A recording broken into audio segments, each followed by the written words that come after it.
Bonjour, bienvenue dans votre émission L'essentiel de l'Évangile. Aujourd'hui, nous recevons le pasteur Bez et nous allons traiter d'un sujet très capital, la dot. Bonjour pasteur. Bonjour ma soeur. Aujourd'hui, nous voulons traiter avec vous un sujet qui concerne beaucoup de jeunes. Qu'est-ce que la dot, pasteur? Bon, déjà la dot, quand on voit naturellement comment les hommes ont défini la dot, j'ai retenu 3 définitions.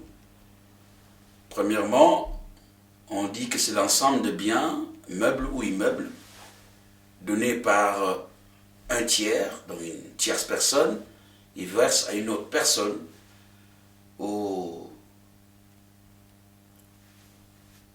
à des époux dans le contrat de mariage. C'est-à-dire que le mot dot a trait au mariage. Et la deuxième définition dit que c'est les biens qu'une femme apporte en se mariant. Moi, je crois que quand une femme va en mariage, c'est qu'elle ramène dans la famille, ou par son acte de se marier, le flux de biens qui entrent dans la famille, on appelle ça la dot. Et la meilleure définition que j'ai pu aimer, c'est la 3e. On dit que chez les premiers Grecs ou chez de nombreux peuples de la terre, la dot est le prix payé par le futur mari à la famille de la jeune fille. Ça, c'est la définition la plus idéale. Et ça, je la trouve universelle. C'est l'ensemble de biens ou le prix payé par le futur mari ou le futur époux à la famille de la jeune, la fiancée. Voilà. Et sur le plan biblique, est-ce qu'il y a un verset qui affirme la dot? Sur le plan biblique, il y a beaucoup de versets qui parlent de la dot. Même si on ne cite pas le nom dot, mais des versets qui ont noir et blanc traduit la dot. Je commence d'abord dès le commencement parce que nous sommes croyants, nous réclamons fils d'Abraham, parce qu'Abraham est le père des croyants. Et lui-même le croyant, au moment de marier son fils Isaac, il a chargé Eliezer, son serviteur, l'intendant de tous ses biens. Il dit à Eliezer, tu dois aller, jure-moi, tu me fais un serment que tu ne vas pas prendre pour mon fils une fille parmi les Cananéennes. Tu dois retourner d'où je suis sorti, et là, tu me prendras une jeune fille pour mon fils, qui serait de ma race, qui serait de ma doctrine ou de ma tendance. Et qu'est-ce que Eliezer va faire? Eliezer va arriver. Quand Eliezer arrive, il prie Dieu sur le chemin. Seigneur, tu vas m'aider. Mon maître m'a donné une mission très compliquée. Je vais aller dans un pays, je ne connais personne, mais je dois être orienté pour trouver un descendant de la famille de mon maître. Seigneur, si tu peux m'aider dans cette démarche, marcher avec moi et m'aider. Et il dit à Dieu, Seigneur, j'ai des chameaux, j'ai des personnes.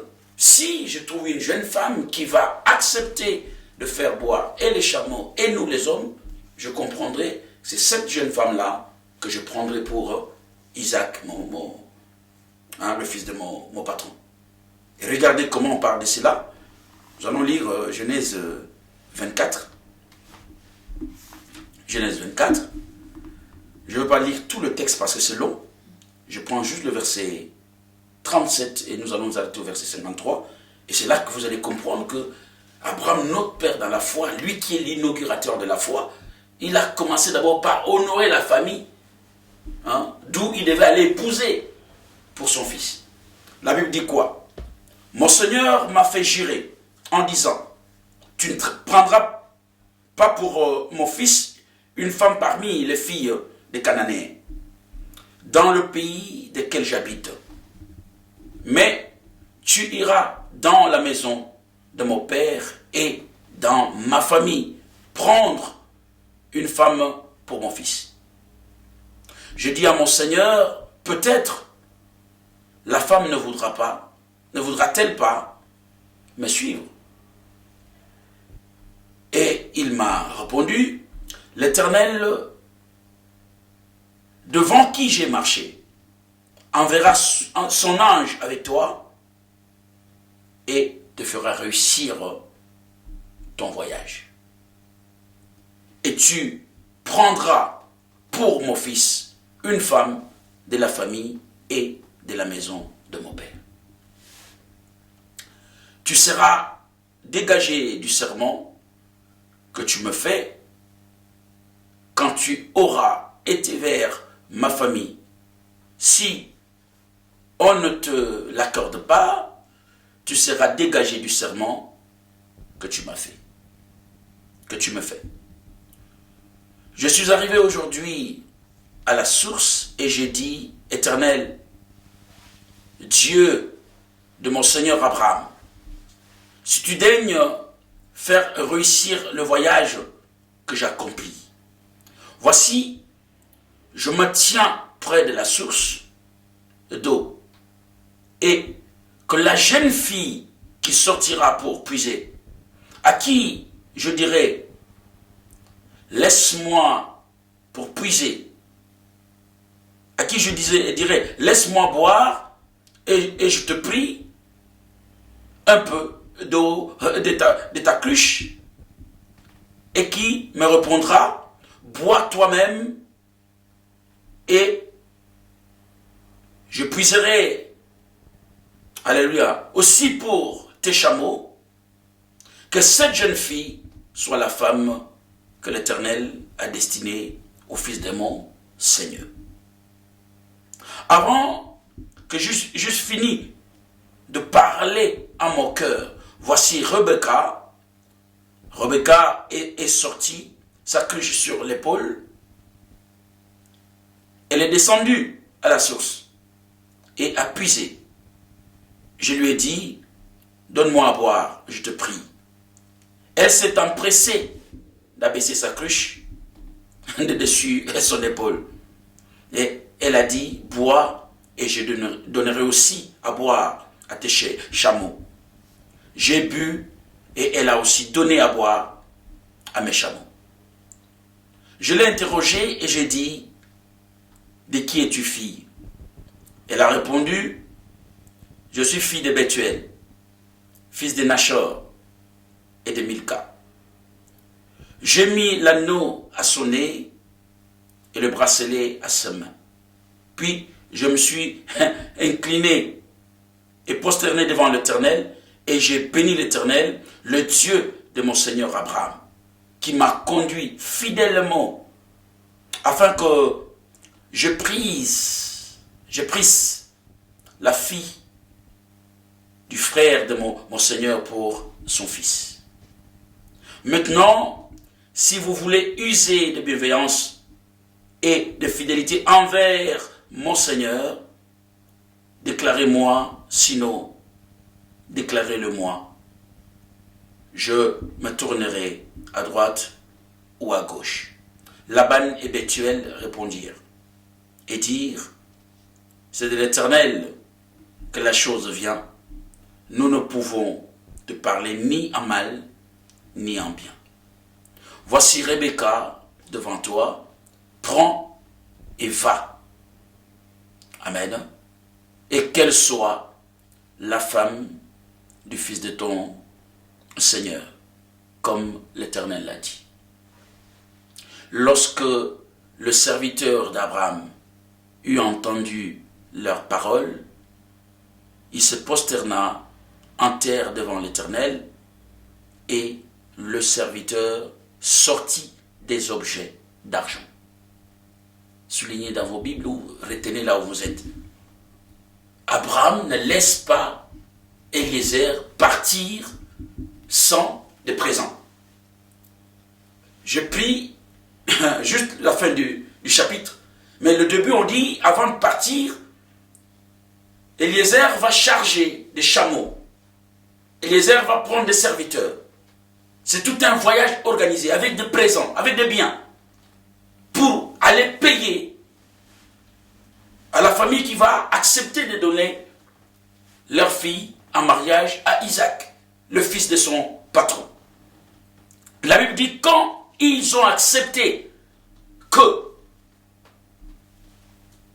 Rebecca puisse partir avec Eliezer pour Isaac,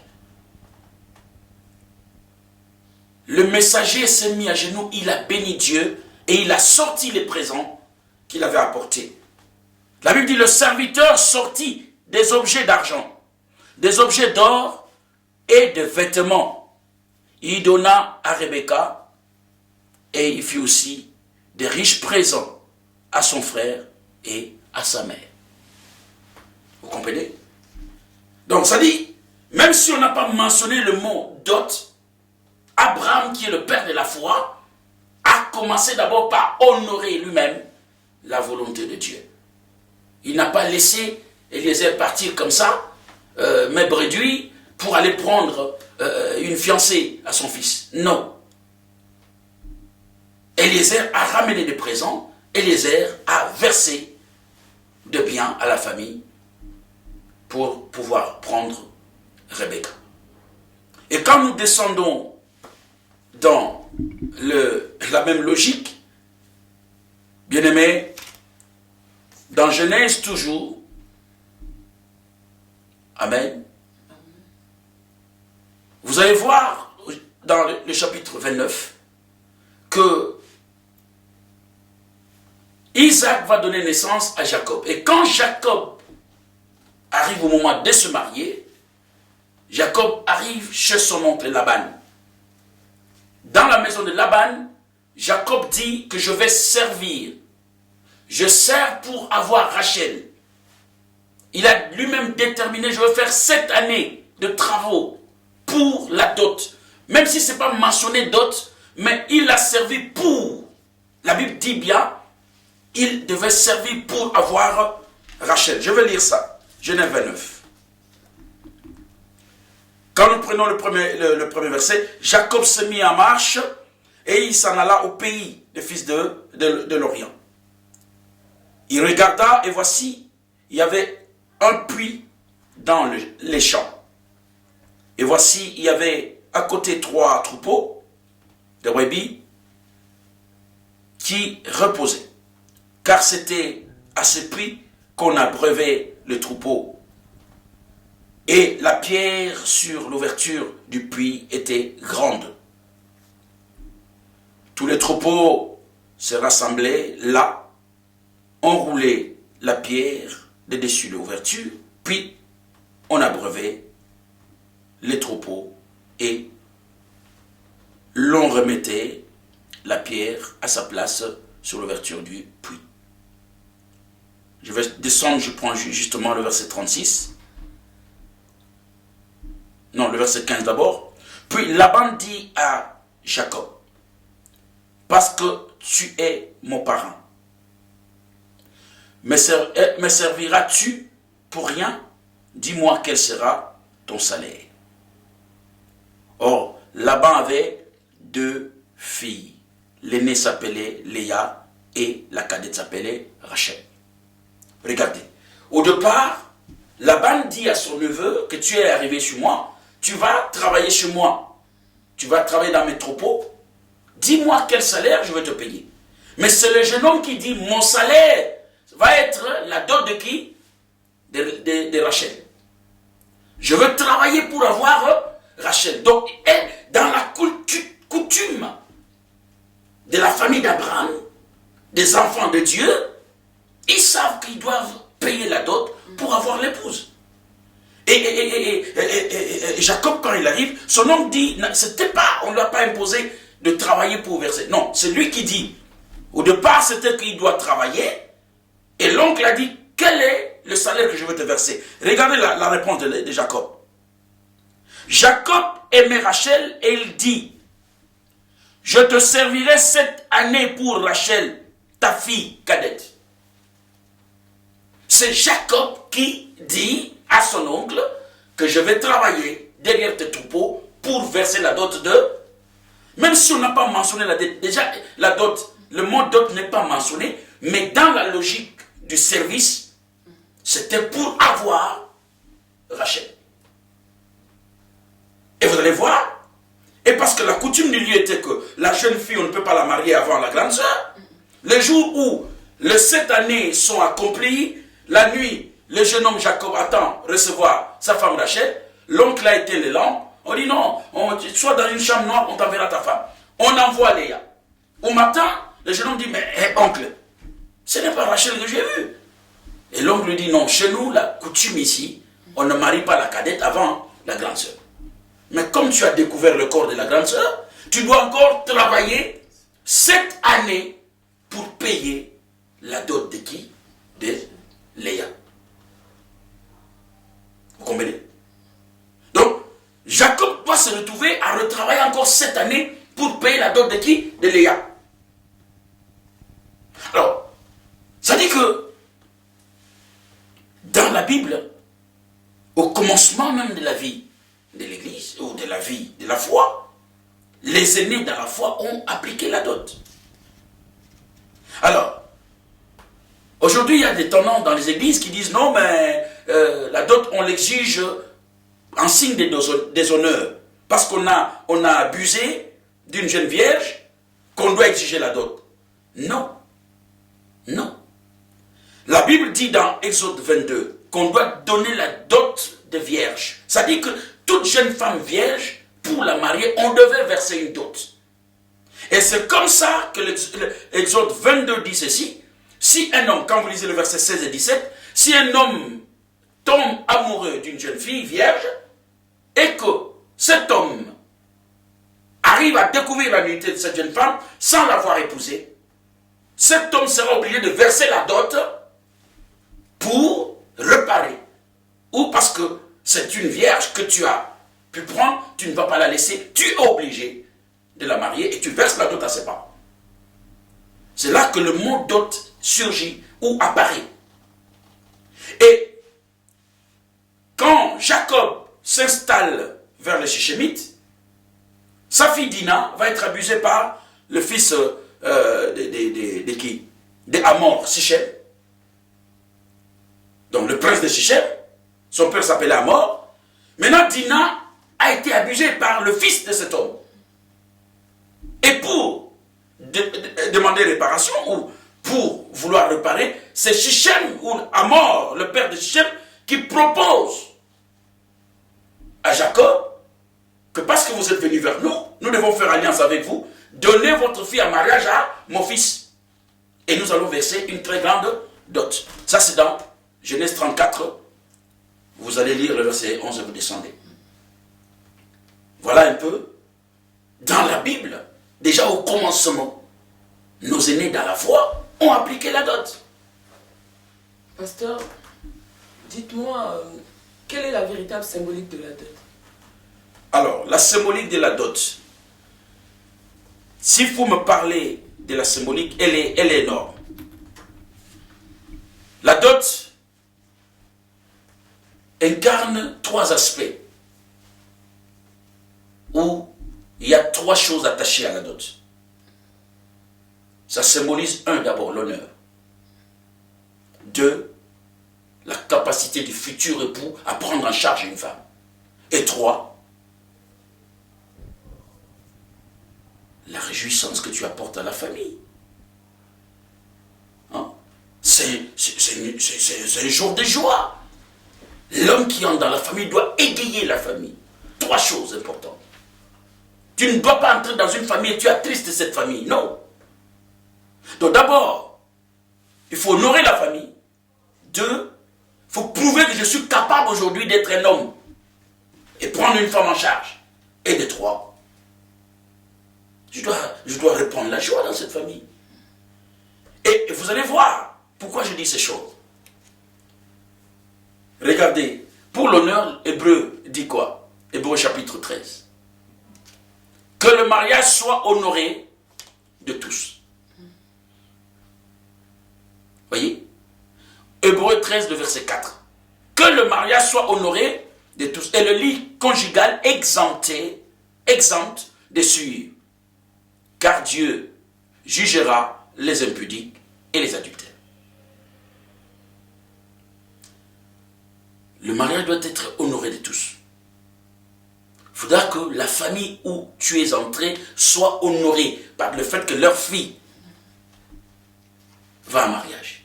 Tu honores cette famille, tu honores le père qui t'a donné la femme, tu honores la mère. Et quand je vois bien, même Eliezer n'a pas donné les biens au père, il a plus donné, la Bible dit, il a donné à la maman, il a donné au frère. Donc, tu apportes quelque chose pour honorer cette famille. Et dans cet honneur, ça dit que tu ne peux pas aller dans une famille, tu entres par la fenêtre. C'est comme on exigeait à cet homme qui a abusé d'une vierge de payer la dot, parce que tu as déshonoré cette famille, tu dois réparer ton mal. Oui. La dot a ce sens-là de l'honneur pour la famille. Et c'est un jour où et la femme même qu'on vient épouser est honorée. La femme est honorée dans sa propre famille, auprès de ses frères et sœurs, auprès de ses tantes, auprès de ses oncles, auprès de son père, auprès de sa mère. Cette jeune fille est honorée. Le mariage doit être honoré de tous. Il faudra que les frères de la famille honorent le mariage. Il ne faudra pas que tu es venu épouser, mais le grand frère est en colère, il méprise ton mariage. Ou le père est en colère, il méprise le mariage. Non, le mariage doit être honoré de tous. Ça, c'est pour l'honneur. Et de deux, la capacité du jeune époux à prendre une femme en charge. N'est-ce pas? Je veux d'abord appuyer la capacité du jeune époux par le texte d'Éphésiens 5. Éphésiens 5, le verset 24. La Bible parle, l'apôtre Paul nous enseigne. Il dit ceci. J'aimerais que vous suiviez attentivement cette lecture. Éphésiens 5, le verset 24 au verset 25. Marie, aimez vos femmes comme Christ. Je suis au verset 25, je commence le verset 24. Or, de même que l'Église est soumise à Christ, les femmes aussi doivent l'être à l'égard ou doivent l'être à leur mari en toutes choses. Marie, aimez vos femmes comme Christ a aimé l'Église, il s'est livré lui-même pour elle. Voilà. L'homme qui vient épouser doit être capable de se donner. Jésus s'est donné pour son épouse. Et je veux revenir sur la dot. Pourquoi on dit l'Église est l'épouse de Christ? Parce que Christ a payé une dot d'un grand prix. Jésus a payé sa propre vie. Il s'est livré lui-même pour racheter l'Église. Jésus a d'abord versé la dot. Si vous me dites dans le Nouveau Testament, c'est où la dot? D'abord, Jésus, pour que tu sois épouse, tu es devenu épouse parce que Jésus a payé une dot d'un grand prix.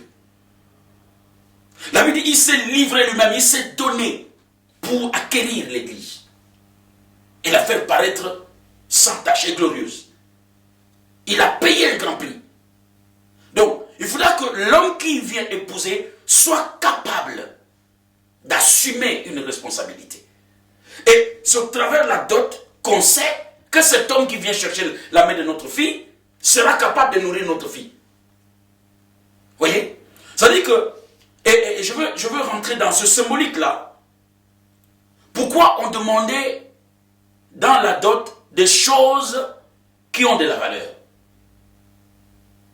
On demande des choses qui ont de la valeur justement pour jauger la capacité du futur époux à prendre en charge sa femme. On demandait des choses de la valeur. Je vais aller, par exemple, vous allez dans le coin le plus reculé de l'Afrique, il n'y avait pas du sucre, il n'y avait pas du sel, il n'y avait pas une lampe à pétrole, il n'y avait pas des allumettes. Les gens allumaient le feu en frottant le bois, ils mettent dessus les amantes de quoi? De noix de palme. On frotte et puis le feu sort. Mais quand quelqu'un a mis au monde une jeune fille et qu'on vient épouser cette jeune fille, on modernise la vie de la famille en apportant les allumettes. Au lieu de frotter le bois. Donc, C'est symbolique, ça veut du prix. Même Jésus a payé un grand prix. C'est là que je veux revenir sur l'aspect où, des fois, nous discutons sur la dot. C'est vrai, ça doit pas être trop exorbitant, mais normalement, la logique de la dot, c'est un prix qu'on paye. Pour dire, oui, je suis capable aujourd'hui. Ne vous inquiétez pas, vous ne donnez pas votre fille d'entre les mains d'un fainéant qui va, va pas la nourrir. Même la Bible dit, Éphésiens, le mari doit prendre en charge sa femme comme Christ qui a pris en charge. Le nourrissant, le traitant et prenant soin de son propre femme, de sa propre femme comme son propre corps.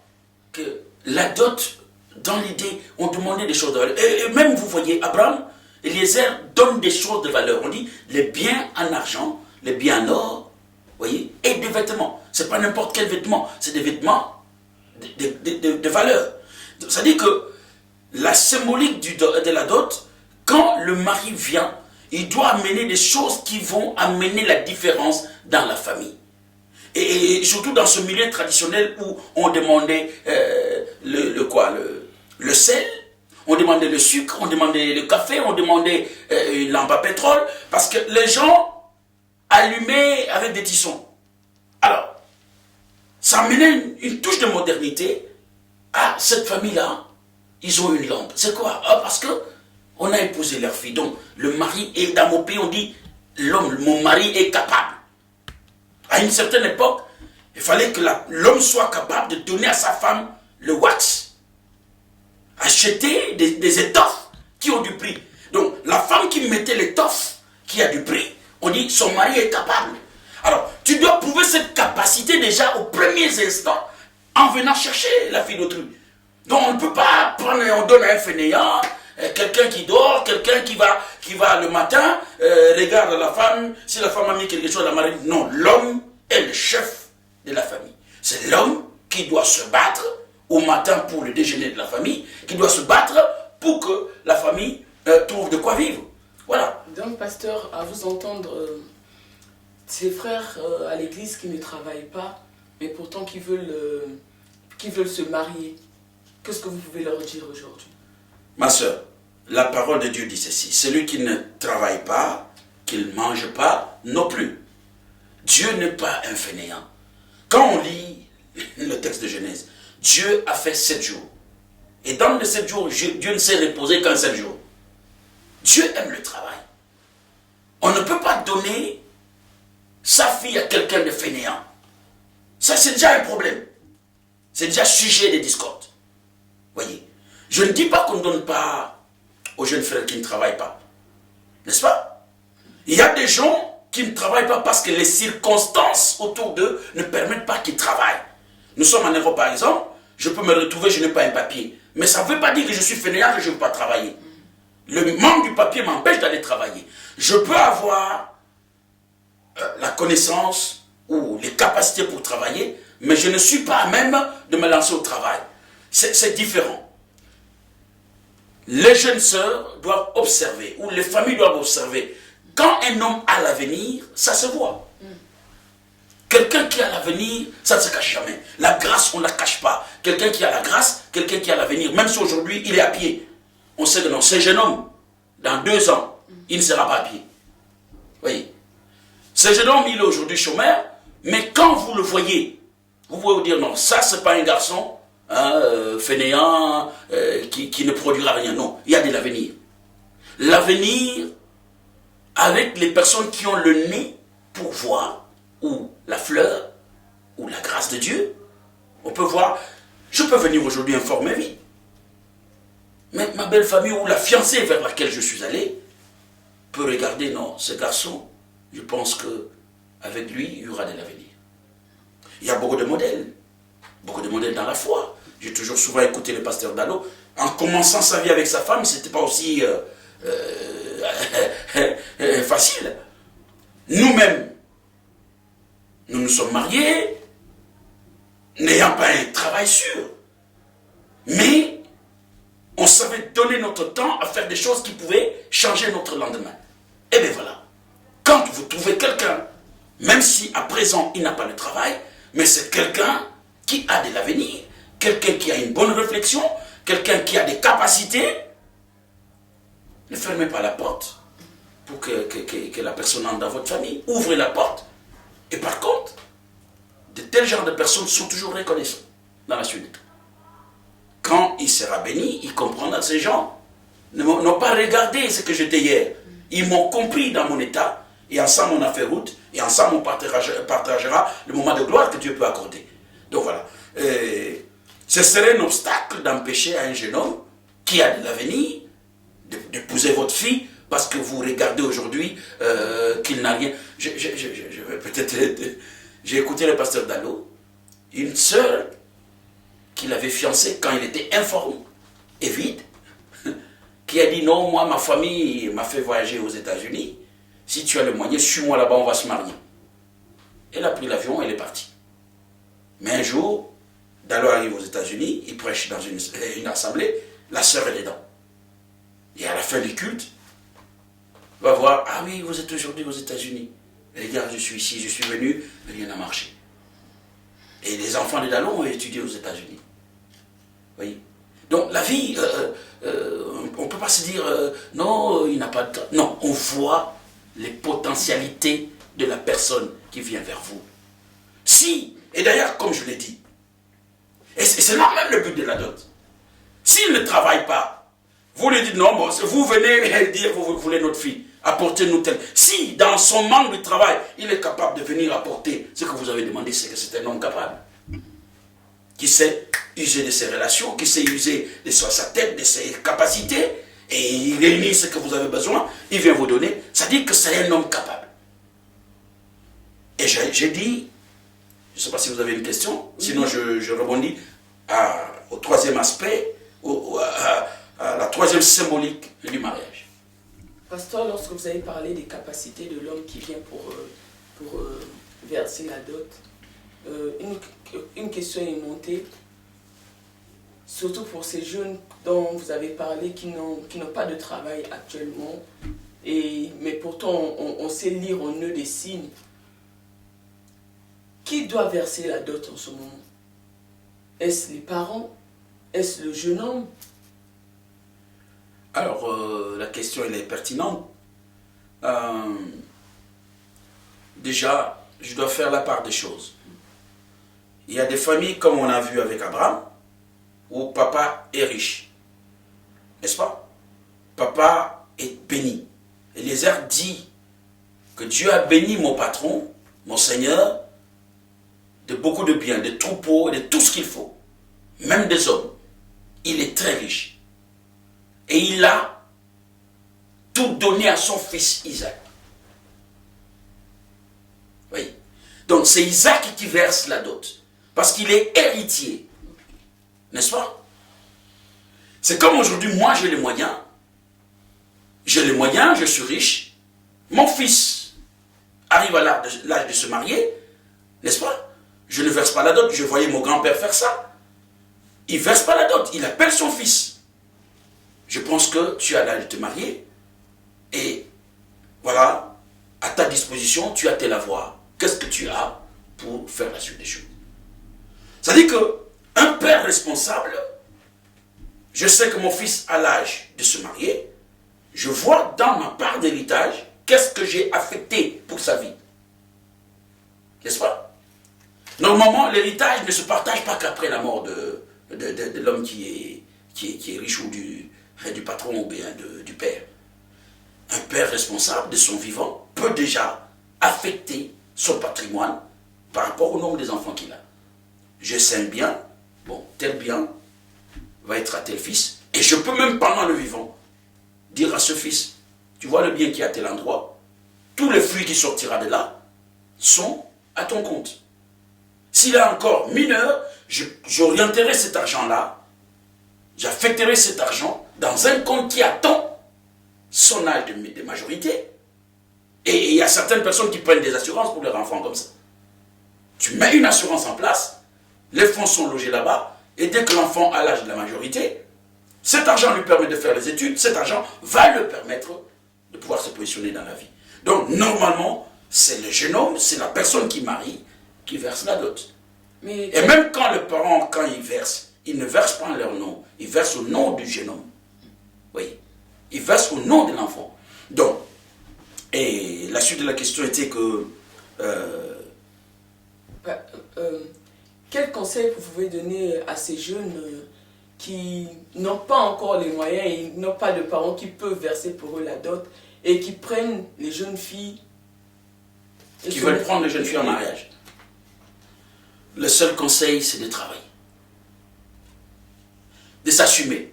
Parce que, écoutez, ma soeur, le problème c'est quoi? Je veux peut-être scandaliser.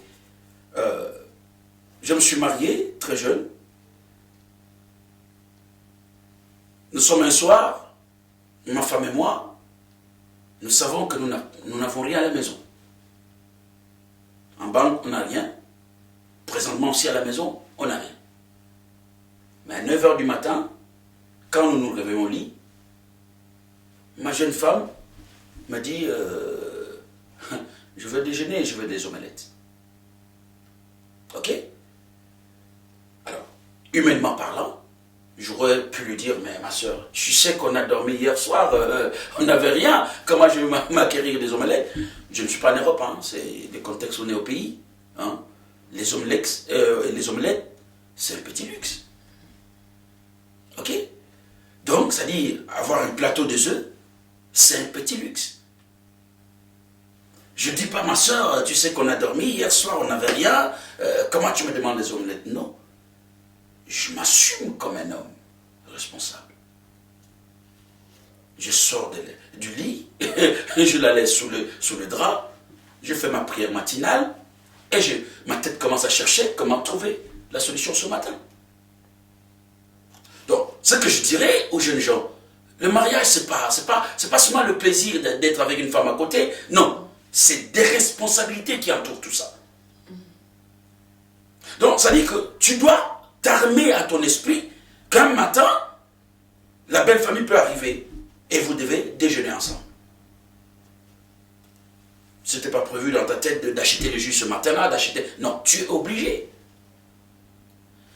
Tu dois armer ça dans ton esprit, que les membres de ta famille peuvent passer, que tu sois là ou pas, ils vont dire à ta femme, oh, nous sommes venus, on va aller à table. Et souvent, chez nous les Africains, quand les membres de famille viennent, ils ne viennent pas pour plaisir, ils viennent parce qu'ils veulent manger. Ils viennent voir leur soeur qui s'est mariée pour aller manger à sa table. Et quand ils viennent et qu'ils ne mangent pas, ils vont retourner, ah, notre soeur souffre. Tu vois? Je reviens sur la capacité. On dit, oh, le garçon là n'était pas capable de prendre notre fille. On est allé là-bas, même pas un verre d'eau. Nous sommes allés, on est arrivé depuis le matin. Je ne sais même pas si la marmite monte au feu à quelle heure. Nous sommes restés toute la journée. On n'a même pas vu les braises s'allumer. Le réchaud n'est pas allé au feu. Et la marmite n'est pas allée au feu. Vous voyez, c'est des choses. Donc, je dirais aux jeunes gens, même si ça brûle, assumez-vous, rassurez-vous que vous serez capable d'avoir un pain le matin.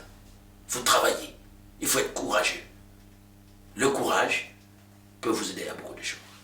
Et pasteur, beaucoup de jeunes se disent, actuellement je n'ai pas assez de moyens, mais j'aime ma femme et on se met d'abord ensemble et ensuite quand j'aurai assez de moyens, j'irai verser ma dot. Est-ce une bonne logique? Alors déjà, cette logique-là, elle est païenne, diabolique.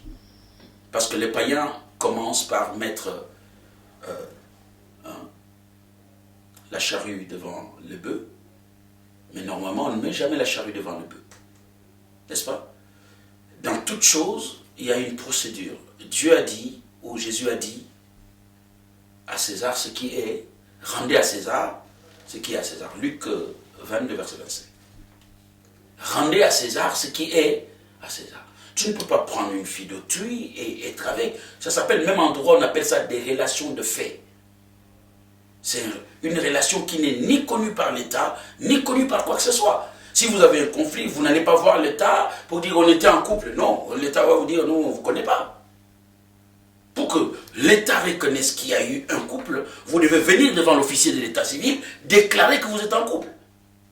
Donc, c'est une manière, mauvaise manière, de vivre le lien de mariage. On ne peut pas se mettre ensemble, vous êtes dans la vie de l'impudicité. N'est-ce pas? Vous êtes dans l'impudicité. Hein? La Bible parle de ça dans 1 Corinthiens. On ne peut pas vivre de cette manière-là. On ne peut pas aller avec un homme quand on n'en a pas l'autorisation. C'est en fait ça. Ce qu'il y a dans le mariage coutumier, c'est cet aval que nous recevons de la famille que je peux aller voir la nudité de leur fille. N'est-ce pas? Donc sans cela, si je le fais, je viole l'autorité de cette famille. Je viole l'honneur de cette famille. C'est comme ça que j'avais dit, le mariage, le premier symbolique, c'est l'honneur. Je ne dois pas détruire l'honneur d'une famille. Regardez comme je parle de l'honneur. Quand aujourd'hui je vais vers une jeune fille, je sors avec, je la laisse, un autre frère, garçon prend, un autre, la famille sera mal réputée. Oui. Et des mamans responsables, s'ils ont des jeunes filles, vont dire à leur fille, n'approchez pas cette jeune fille-là, le fils de Blaise, il faut aller à ses côtés. C'est une très mauvaise fille.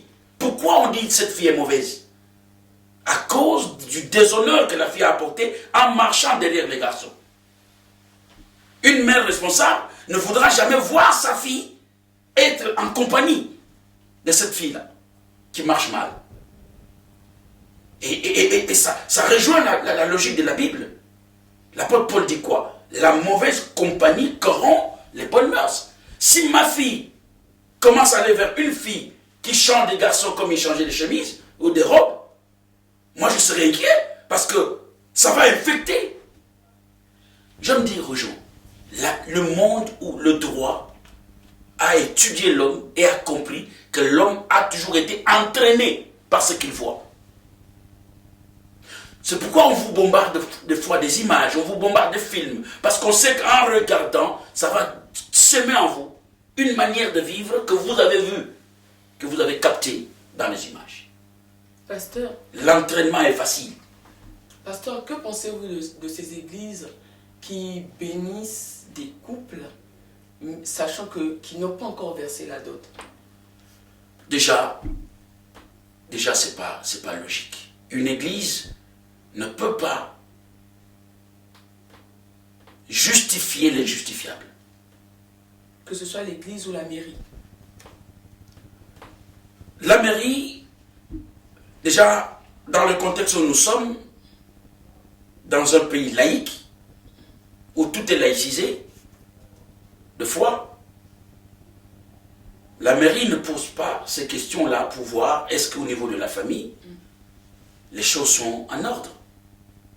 Mais dans les pays où le droit coutumier marche avec le droit moderne, tu ne peux pas aller à l'état civil.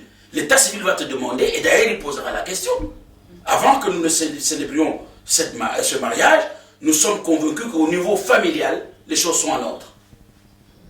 Le père de la mère et de la femme est là, le père du garçon, et il y a même des témoins qui doivent attester que cette relation, elle est acceptée de tous. Elle est honorée de tous. Et voilà, le maire va pouvoir aussi honorer le lien du mariage. Donc, une église digne du Seigneur, nous ne pouvons pas outrepasser l'autorité d'un père. Parce que Dieu est Dieu au ciel et il a mis l'homme, le père, en deuxième position.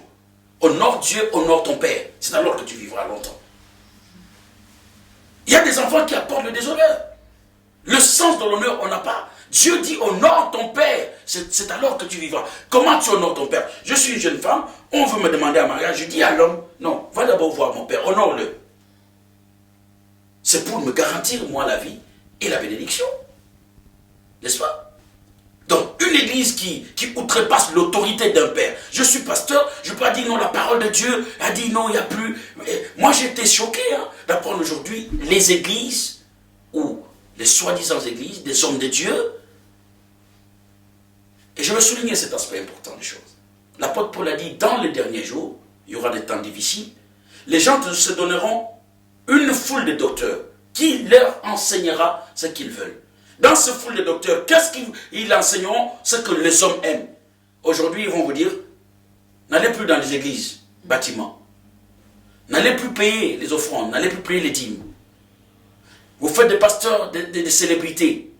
Parce que vous allez là-bas, vous vous réunissez à un endroit, le pasteur. Mais maintenant, toi qui sors cette idéologie, j'ai vu aujourd'hui, les gens, tu avais commencé avec 2, 3, 4, 5 personnes, vous êtes devenus 20, vous êtes devenus 50, 100, vous ne vous réunissez plus dans les salons de frères. Vous avez trouvé un endroit où vous réunissez les gens. Maintenant, quand vous êtes dans cet endroit où vous réunissez les gens, cet endroit vous appartient. L'endroit ne vous appartient pas. Mais comment vous payez la salle là où vous réunissez les gens aujourd'hui? N'est-ce pas qu'il y a des gens qui versent? Ils donnent en quel nom? Ce n'est pas au nom du Seigneur qu'ils donnent l'argent. Et dans les églises, maisons où vous avez dit aux gens de n'y plus aller, c'est au nom de qui ils donnaient l'argent? Pas au nom du Seigneur. Non. Attendez, réveillez-vous, peuple de Dieu. Réveillons-nous. Ce qui me choque, il y a des pasteurs qui disent non, le mariage religieux, le mariage, tout ça, dans la Bible, il n'y en a pas. Dans quelle Bible on a écrit le mariage civil? Le mariage de l'État, c'est écrit dans quelle Bible? Hein? Dans quelle parole? Oh non, on est chrétien, on ne va pas célébrer le mariage à l'église, le pasteur a dit il n'y a pas de mariage, et tout ça. Mais vous êtes allé à l'État, pourquoi? Hein? Jésus a dit à Jean-Baptiste, accomplissons ce qui est juste. Ce qui est juste sur la terre, accomplissons-le. Je dois honorer les parents, je dois honorer l'État, je dois honorer l'église, là où je prie. Voilà le sens du mariage. Que le mariage soit honoré de tous, on l'a dit dans Hébreux 13, le verset 4. Hein? Vous allez à l'état civil. Dans quelle Bible on a dit qu'on allait voir? Je n'ai pas vu. Même Léa, Jacob, tout ça. Je n'ai pas vu qu'après qu'on a versé la dot, on était parti devant l'État, on a célébré. Non. Mais aujourd'hui, des chrétiens qui refusent de faire ce que Dieu demande, mais ils honorent l'État parce quoi? Ils ont peur de la répression. Voyez? Ils ont peur de la répression. Soit vous vous mariez auprès de l'État pour garantir vos intérêts. Demain, si on ne marche pas, il y aura divorce, on ira voir l'État, parce que l'État doit partager nos biens, partager ce qu'il y aura comme conflit. C'est comme ça que vous allez voir l'État pour garantir vos intérêts. Nous devons craindre le Seigneur, bien-aimé. Je prie Dieu que ces hommes de Dieu qui égarent les gens arrêtent d'égarer. Que Dieu use de toute sa force, de toute sa puissance, de sa sagesse pour arrêter leur règne. Ça, je le dis de tout mon cœur. Je le dis de tout mon cœur. Pasteur, est-ce qu'une femme qui a des capacités financières peut financer sa dot? Non, c'est une aberration, ma soeur. Ça, c'est une abomination. Une femme, d'abord, le problème, c'est quoi? Qui épouse qui? Hein? Qui doit épouser? L'homme quittera son père et sa mère, s'attachera à sa femme. On n'a pas dit la femme quittera son père et sa mère, s'attachera à l'homme. Non, c'est l'homme qui épouse, c'est l'homme qui verse la dot, c'est l'homme qui doit aller voir. C'est comme un jour, un frère me demande, frère Blaise, est-ce qu'une jeune fille peut avoir le courage de venir t'aborder, te dire, oh non, qu'elle t'aime et que vous pouvez aller en relation et tout ça? Je dis, mon frère, il faut éviter ça dans ta vie. Quand une femme franchit ces Rubicons-là, ce seuil-là, il y a quelque chose qui ne va pas. C'est une possession diabolique, démoniaque. Parce que la femme peut aimer un homme. Elle va faire des choses pour attirer l'attention de l'homme. Ça, c'est naturel. Mais jusqu'à arriver à aller dire à cet homme, tu vois, moi ici, je ne dors pas parce que je t'aime. Quand je te vois, il y a ci, il y a ça. C'est diabolique. C'est les esprits impurs qui font ça. Si cette honte-là quitte une femme, il y a un problème. Et c'est pareil. Une femme ne peut pas prendre l'argent, donner à un homme, viens m'épouser. Non. Non. La femme peut organiser la fête du mariage. Dans l'organisation de la fête, l'organisation du mariage, la femme peut apporter parce qu'elle a les moyens. Mais la dot, c'est l'homme qui est obligé d'aller verser la dot. N'est-ce pas? Moi, je suis un homme, même si tu as les moyens, les jours où je viens te poser, tu me donnes l'argent pour... Non, je ne prendrai pas. Non. Je ne prendrai pas. Un homme digne, un circoncis. Je ne parle pas de la circoncision de la chair, du cœur. Un homme circoncis, digne du nom, ne peut pas accepter ça. C'est une insulte à mon autorité. Et pasteur, au tout début, vous avez dit que la dot, on l'a versée à la jeune fille vierge. Mais que dites-vous de celles qui viennent au mariage et qui ont déjà perdu leur virginité? À elles, on ne doit pas verser leur dot? Alors, une question très très compliquée à répondre.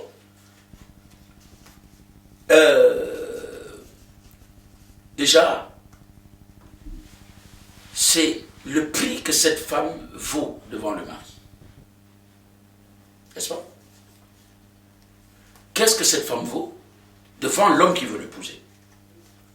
C'est ça. Qu'elle soit vierge ou qu'elle ne soit pas vierge, mais qu'est-ce que cette femme compte pour cet homme qui veut l'épouser? N'est-ce pas? Parce que dans la pratique des choses, il est bon d'entrer au mariage étant vierge. Mais aujourd'hui, c'est une monnaie courante que les gens passent d'une main à une autre dans la fornication, dans l'impudicité, dans une vie de désordre, avant le mariage. Oui. Mais, la nuance qu'il faut faire, ma soeur, est-ce des païens ou est-ce des enfants de Dieu? Parce que, dans le Seigneur, quelqu'un qui s'est méconduit et qui vient en Christ, Dieu ne compte pas le temps d'ignorance ou le temps de péché. C'est comme à Marie de Magdala. Jésus, elle était prostituée avant. Mais quand elle croit Jésus, Jésus dit, aujourd'hui, tes péchés sont pardonnés. Oui. Marie de Magdala a un prix. Si un homme qui devait venir épouser Marie de Magdala, on ne la regarde pas comme la prostituée d'hier. On vient l'honorer en la qualité de l'enfant de Dieu. C'est comme dans les épîtres, vous lisez Philémon. L'apôtre Paul dit à Philémon concernant Onésime. Onésime était esclave de Philémon. Mais Onésime est venu en Christ. Et l'apôtre Paul dit à Philémon, Philémon, je te renvoie Onésime. Non pas comme ton esclave, mais prends-le comme un frère. N'est-ce pas? S'il a des choses à te payer, mets-les à mon compte. Ne le reçois plus comme un esclave. Il est maintenant en Christ. Il est un affranchi. Il n'est plus esclave. C'est-à-dire que la part des choses à faire, une sœur qui n'est plus vierge dans le Seigneur ou dans le monde. Une fille qui se me conduit dans son jeune âge et qui aujourd'hui vient en Christ. Bien-aimé, c'est une circoncis. Son cœur est lavé. N'est-ce pas? Elle a du prix. Si je veux aller l'épouser, je vais l'honorer en tant qu'une fille de Dieu. Je ne vois pas son passé. Je veux l'épouser en tant que fille de Dieu. Et je l'honore. N'est-ce pas? J'honore l'Église, j'honore sa famille, j'honore sa personne. Je n'expose pas sa vie du passé. Regardez même quand Joseph, l'époux à Marie, a vu que sa femme, sa fiancée, a commencé une grossesse que lui n'est pas l'auteur. Il a dit, je ne dois pas déshonorer cette jeune femme. Même si elle a abusé, je veux rompre avec elle dans le silence. Je crois dans sa tête, il ne voulait pas vilipender cette jeune femme. Je veux m'extraire de sa vie. Peut-être je veux payer mon billet, aller dans une autre ville, aller vivre ailleurs et laisser qu'elle fasse sa vie tranquillement. Et la Bible dit, c'est un homme d'un bon cœur. Tu vois, tout homme qui a un bon cœur, qui veut épouser une femme, tu ne vas pas poser la question s'il a connu des hommes avant toi ou pas. Tu viens épouser une femme que tu as aimée. Voilà, si je ne sais pas. Pasteur, quand vous avez parlé de l'honneur, que la dot est une façon d'honorer la famille de la femme, et vous avez dit c'est une façon d'honorer le père.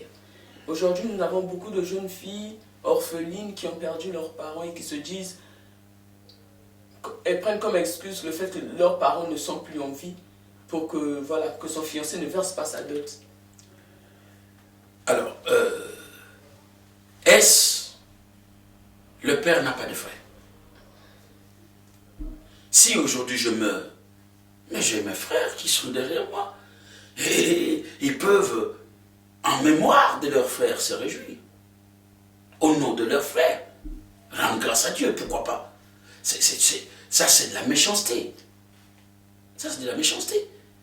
Pourquoi ne pas vouloir que le membre de la famille de ton père se réjouisse à ton sujet? Tu vas réveiller la mémoire de ton père qui n'est plus. Ah, ce jour-là, ils seront contents. Oh, Blaise nous a laissé une fille. Voilà, au nom de Blaise, aujourd'hui, nous portons la joie. Nous sommes honorés. Donc, c'est une fuite à l'avance. N'est-ce pas? Ça cache une haine derrière. C'est une femme qui n'aime pas la famille de son père. C'est tout. Pasteur, que dites-vous de ces jeunes qui prennent comme excuse Adam et Ève? Qui se disent, mais pourquoi verser la dot? À qui Adam avait versé sa dot pour prendre Ève comme épouse? Déjà, il n'y a même pas une réponse à donner. N'est-ce pas? Au commencement, il n'y avait pas un père où Adam est allé chercher la main de Ève. Non, ça n'existait pas. Donc, eux, ils sont le commencement des choses. Tout ce qui vient après. Et eux, ils sont le début de tout. Donc, avant eux, il n'y a personne. Il n'y a que Dieu et eux. Donc, si vous versez la dot, Abraham l'a versé auprès de Dieu. Je ne sais pas quel sacrifice il a fait, mais il l'a fait auprès du Seigneur, pas auprès des hommes. Parce que sur terre, ils sont le commencement de tout. Oui. Et c'est cette logique-là même. Dans la Bible, des fois, les gens se posent des questions. Caïn avait marié les filles de son père. Oui.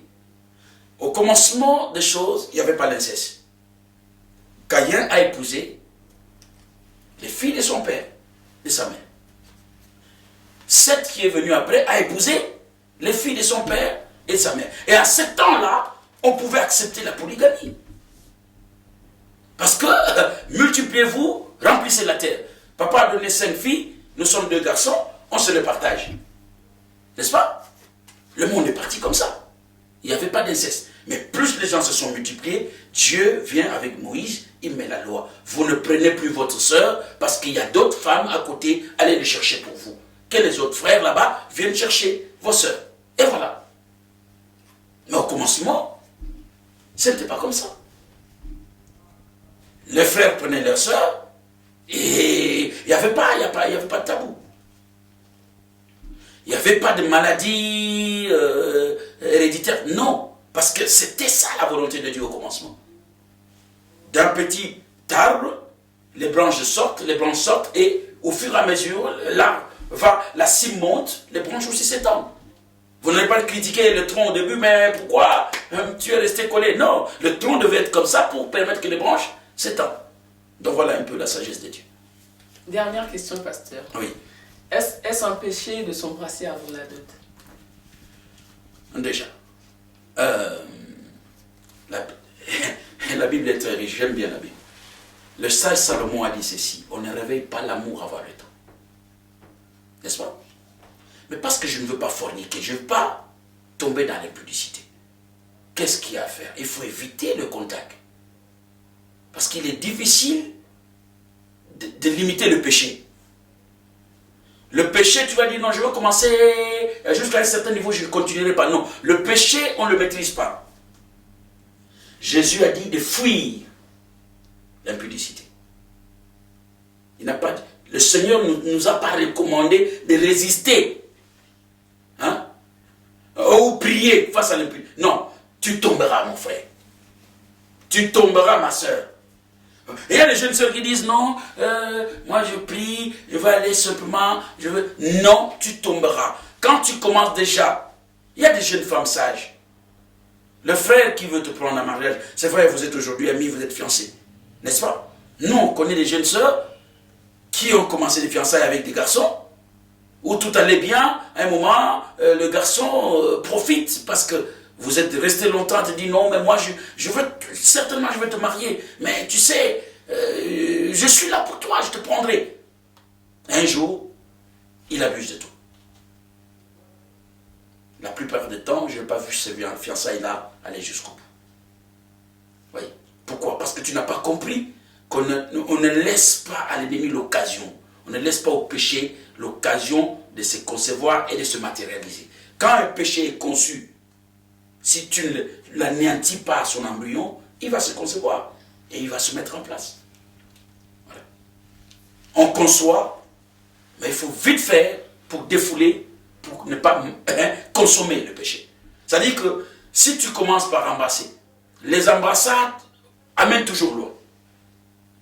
Je veux dire aux jeunes gens qui nous écoutent, toi une jeune fille, tu as 15 ans, 14, 16, 17, non, on va flirter. Non, les fleurs, ce sont les préliminaires qui amènent très loin. Alors, pour éviter, abstenez-vous de tout ça. Dieu vous bénira. Merci, pasteur. Merci, ma soeur. D'avoir consacré ce temps, d'avoir ôté tout ce voile qui planait autour de nous. Merci. Nous sommes arrivés à la fin de notre émission. Merci de nous avoir suivis. Si vous avez aimé, likez, abonnez-vous massivement. Et je suis sûre que cette émission vous bénira. Amen.